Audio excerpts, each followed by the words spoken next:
I think the first is, depending upon how well you want to do, and particularly if you're starting a company, you need to work super hard. So what does super hard mean? Well, when my brother and I were starting our first company, instead of getting an apartment, we just rented a small office and we slept on the couch. And we showered at the YMCA, and we had just one computer. So the website was up during the day, and I was coding at night. 7 days a week, all the time.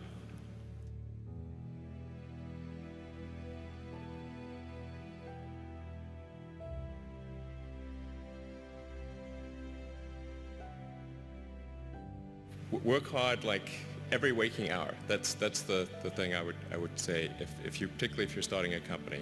And I mean, if you do simple math, say like, okay, if somebody else is working 50 hours and you're working 100, you'll get twice as much done in the course of a year as the other company.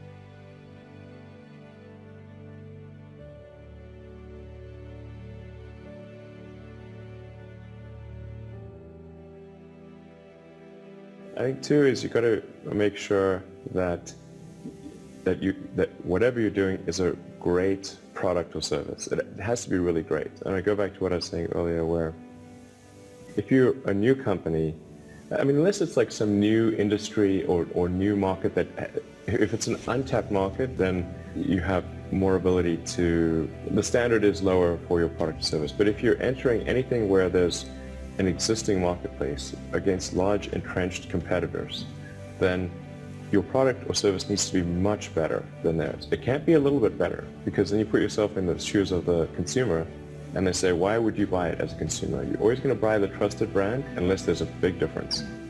So a lot of times entrepreneur will come up with something which is only slightly better.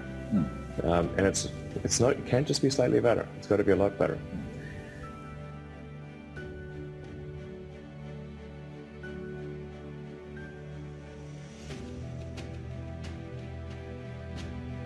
The other thing I'd say is that if you're creating a company or if you're joining a company, the most important thing is to attract great people. So either join a group that's amazing, that you really respect, or if you're building a company, you've got to gather great people. I mean, all a company is a group of people that have gathered together to create a product or service.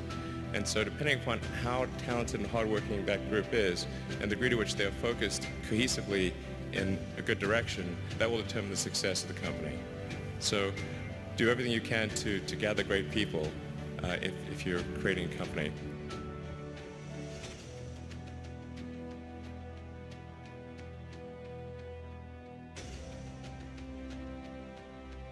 Then I'd say focus on signal over noise.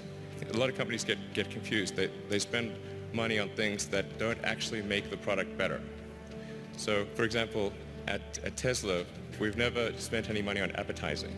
We put all of the money into R&D and manufacturing and design to try to make the car as good as possible.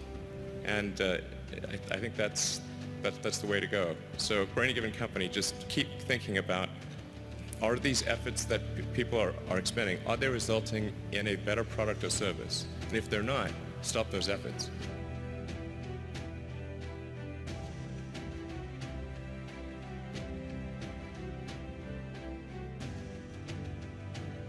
And then I think the final thing I would encourage you to do is, now is the time to take risk.